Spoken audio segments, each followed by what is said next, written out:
Olá, irmãos e irmãs. Este é o podcast Missio Dei, o podcast da Igreja Presbiteriana da Encruzilhada.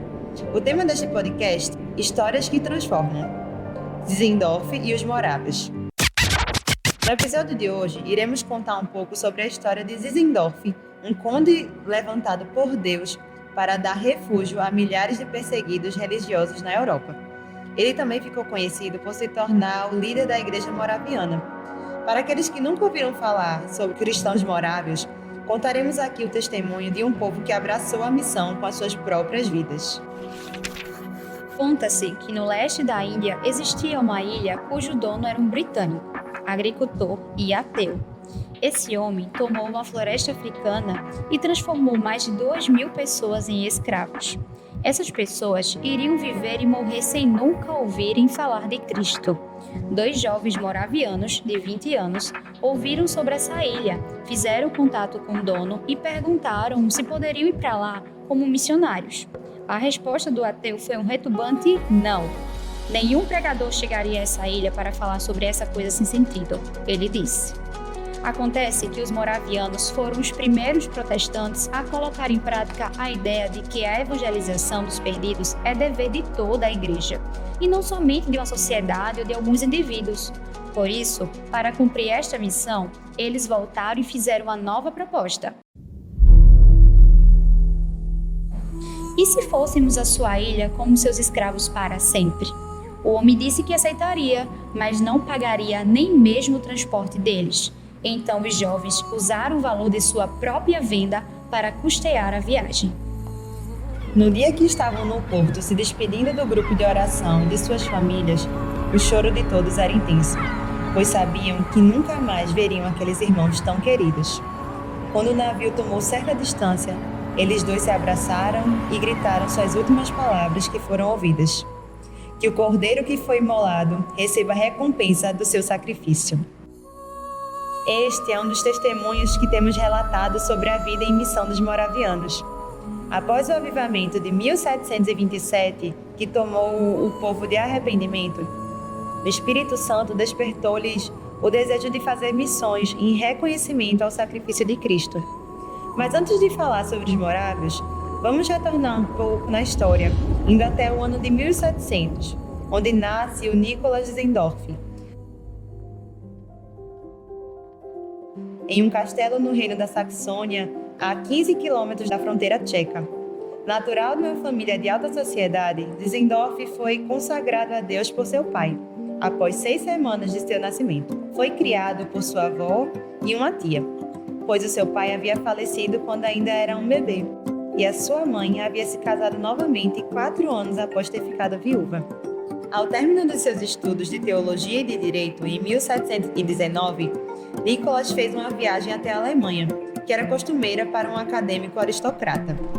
Em Düsseldorf, viu a pintura Et Homo, de Dominício Feti, o quadro Cristo Coroado de Espinhos, que atualmente está em Munique, com as palavras desafiadoras: tudo isto fiz por ti, o que fazes tu por mim?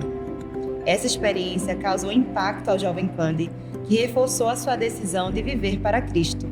Depois de voltar para casa, casou-se com a condessa Edmund Dorothea e eles tiveram 12 filhos, dos quais somente 4 chegaram à idade adulta. Edmund foi a ajudadora incansável do seu marido e da igreja. Zizendorf certa vez afirmou: ela dirigiu o nosso lar com sabedoria da Escritura. No seu túmulo, os refugiados morávios gravaram os seguintes dizeres: mãe adotiva da Igreja dos Irmãos. Que exemplo de mulher ela foi! Aos 22 anos de idade, o conde adquiriu de sua avó a vila de Bernsdorf, na Alemanha, e sendo um proprietário feudal, instalou seu amigo, o John Roth, como um pastor, prometendo-lhe que ajudaria a transformar a vila numa verdadeira comunidade de crentes. O que Zizendorf ainda não sabia é que Deus concederia o desejo mais profundo do seu coração. Essa vila, anos mais tarde, serviu de abrigo para cristão perseguido da Morávia e Boêmia, cidades pertencentes ao que seria hoje a atual República Tcheca. Na Boêmia, estudantes tchecos ouviram as aulas do professor John Wycliffe e John Hus, que pregava com zelo contra os erros que via na vida e na doutrina da Igreja Católica Romana. Formou-se então uma igreja evangélica na Boêmia, conhecida como Unitas Fratum, a União dos Irmãos ou a Igreja dos Irmãos. Após isso, houveram intensas perseguições aos cristãos da Boêmia e Morávia, com a tentativa de instaurar a Contra-Reforma Romana. Mas Deus usou um jovem pastor da Morávia chamado Cristiano David, apelidado de O Servo do Senhor, para reanimar os irmãos. A pregação de Cristiano causou um despertamento espiritual que provocou novamente muitas perseguições. Ele foi aconselhado a entrar em contato com Zinzendorf e abrigou 5 famílias da Morávia que fugiam da perseguição em sua propriedade em Renault, na Alemanha. Em 1723, outros cristãos perseguidos chegaram na propriedade, dentre eles os irmãos da Boêmia e mais refugiados da Morávia.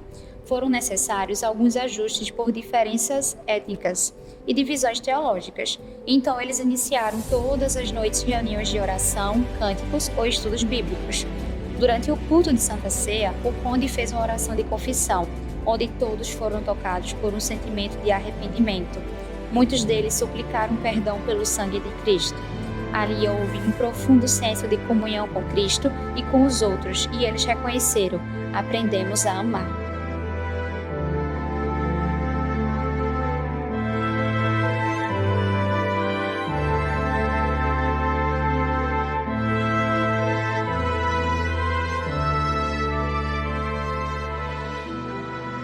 Após esse episódio de avivamento memorável, a igreja iniciou a intercessão de hora em hora, onde havia oração durante 24 horas do dia. Cada irmão ou irmã tomava o seu lugar nesse rodízio. Essa foi a reunião de oração mais longa da história. Estendeu-se por mais de um século. O impacto de Zinzendorf e o pastor Ruther tiveram sobre a igreja de Herrnhut os fez uma grande força missionária, que em 20 anos enviaria mais missionários ao exterior do que todas as outras igrejas protestantes nos primeiros 200 anos da sua existência. Calcula-se que havia um missionário moraviano para cada 70 pessoas do mundo. Tamanho era o seu compromisso e ardor pela propagação do Evangelho. Como disseram os irmãos, que o cordeiro que foi imolado receba a recompensa do seu sacrifício. A pergunta para nós, enquanto igreja hoje é: qual o tamanho da nossa gratidão pelo sacrifício de Jesus? Que Jesus morreu por nós, isso nós sabemos. Mas quão difícil tem sido encontrar cristãos que aceitem o desafio de viver sacrificialmente em gratidão pela salvação que receberam. Os irmãos moravianos tinham um lema: o nosso cordeiro venceu, vamos segui-lo. Alguém aqui pode dizer o mesmo?